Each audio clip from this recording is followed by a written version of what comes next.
Ya baiklah, Assalamualaikum warahmatullahi wabarakatuh. Sekarang kita akan sambung ke bahagian 3 di bawah tajuk sifat cahaya yang pertama, iaitu cahaya bergerak lurus. Okey, jadi subtopik untuk bahagian yang ketiga ni adalah faktor yang mempengaruhi bayang-bayang. Okey, jadi kita akan belajar apakah faktor yang mempengaruhi saiz bayang-bayang. Bukan, bentuk bayang-bayang. Bentuk.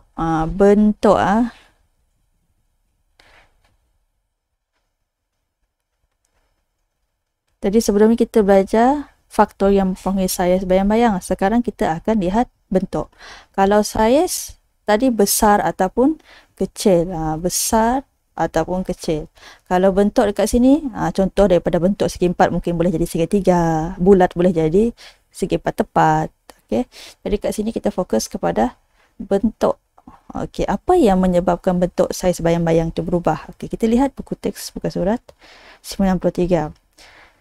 Okey, ada dua murid yang memegang lampu suluh. Okey, saya lihat bayang-bayang berbentuk bulat. Sini dilihat bulat. Saya pula lihat bayang-bayang berbentuk segi empat. Okey, jadi dekat sini kita boleh lihat apa yang menyebabkan bentuk bayang-bayang ini berubah. Disebabkan adalah sebab sumber cahaya dekat sini sebelah kanan, sebelah kiri. Jadi tempat sumber cahaya itu adalah tak sama. Jadi faktor yang pertama adalah kedudukan lampu. Kedudukan lampu itu yang menyebabkan bentuk bayang-bayang itu berbeza. Jadi faktor yang pertama adalah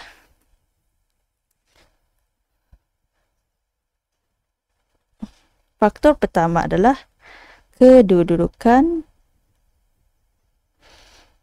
sumber cahaya.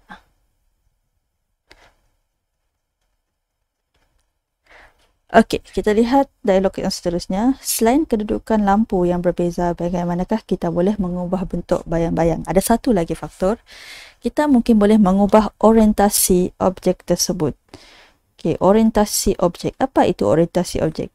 Saya fikir jika orientasi objek berubah, bentuk bayang-bayang juga akan berubah. Orientasi objek dan kedudukan sumber cahaya mempengaruhi bentuk bayang-bayang. Rancang dan jalankan eksperimen untuk menguji hipotesis ini pula. Okay. Jadi faktor yang kedua adalah orientasi objek.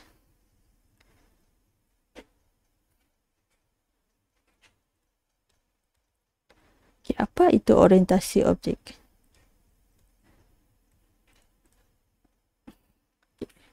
Jadi kita tinggalkan dulu buku teks ni.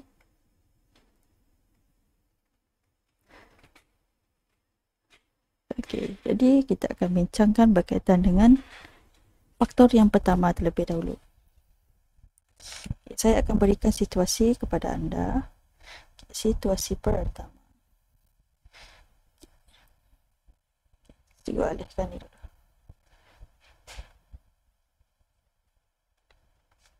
Okey, situasi satu.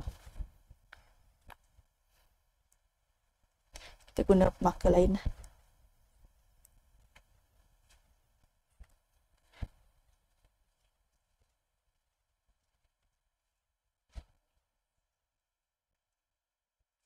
Okey. Okey, objek yang kita akan gunakan dekat sini adalah kita guna objek yang tidak berbentuk sama. Kalau kita tak boleh guna bola, okey, mungkin kita boleh guna model kereta mainan. Okey.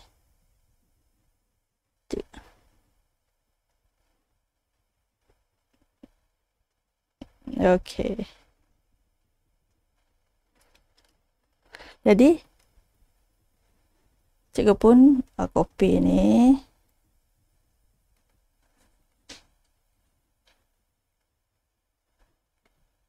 Okey. Jadi apa yang membezakan dekat sini adalah yang pertama adalah sumber cahaya. Okey. Sumber cahaya ni dari belakang dan satu lagi adalah daripada sini. Okey. Jadi murid-murid cuba ramalkan bayang-bayang yang terhasil.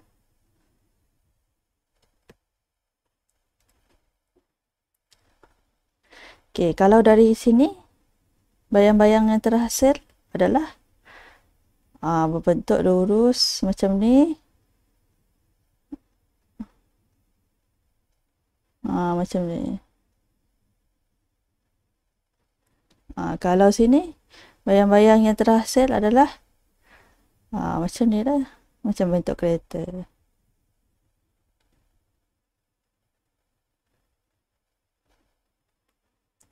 Okey, jadi kamu lihat dekat sini, faktor yang pertama adalah kedudukan sumber cahaya yang berbeza akan menghasilkan bentuk bayang-bayang yang berbeza. Tapi sebelum tu cikgu nak tanya, apa PMPB dekat sini? Okey, jadi ini adalah PM dia. Boleh ubah dimanipulasi untuk penyiasatan ni. PB dia adalah ni, bentuk bayang-bayang. Okey, dan PMR dia adalah jenis objek. Jadi kita mesti guna objek yang sama. Jadi hipotesisnya dekat sini adalah jika kedudukan sumber cahaya berubah, maka bentuk bayang-bayang berubah. Okey, dan seterusnya adalah orientasi objek. Okey, murid-murid, apakah maksud dia orientasi objek? Maksud orientasi objek ni adalah, okey, contoh ni adalah piramid. Okey, apa orientasi objek adalah? Ni objek ni kita ubah dia punya. Tak dapat ni. Tak dapat. Maksudnya adalah kita ubah ni jadi terbalik ke, melintang ke. Ni tak dapat ni komputer saya. Cikgu bagi contoh. Okey, cikgu tunjuk berdasarkan menggunakan situasi. Okay, situasi 1 dan situasi 2.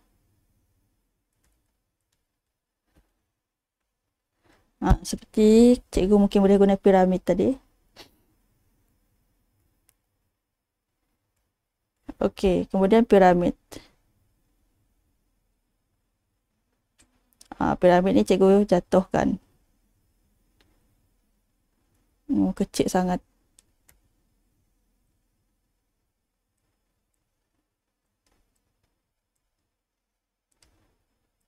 Okey, itu maksudnya cikgu jatuhkan piramid ni tadi lah. Cikgu jatuhkan piramid ni jadi bentuk macam ni. Okey, seperti biasa lampu suluh dan skrin.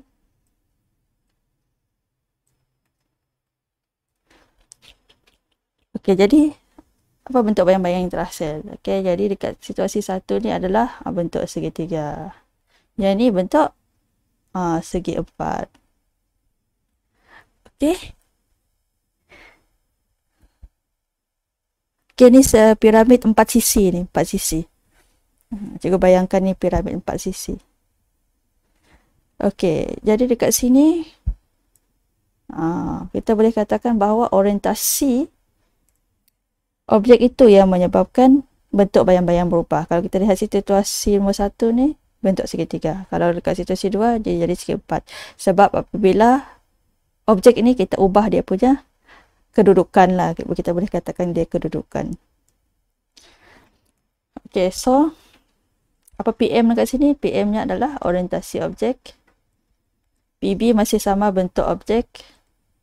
Bentuk bayang-bayang.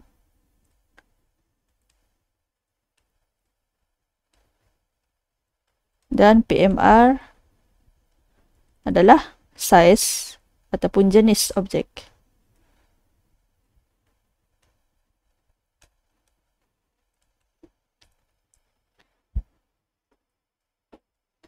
Okay, so hipotesis yang dekat sini, okay, hipotesisnya adalah sama juga dengan faktor yang pertama tadi. Jika orientasi objek diubah, maka bentuk bayang-bayang berubah. Okey, jadi cikgu akan tuliskan hipotesis kat sini. Hipotesis. Hipotesis untuk faktor 1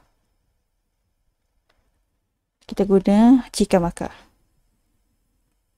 Jika kedudukan sumber cahaya berubah, maka saiz bayang, salah, bukan saiz, maka bentuk bayang-bayang berubah. Okey, ini pun sama. Faktor yang kedua, jika orientasi objek berubah, maka bentuk bayang-bayang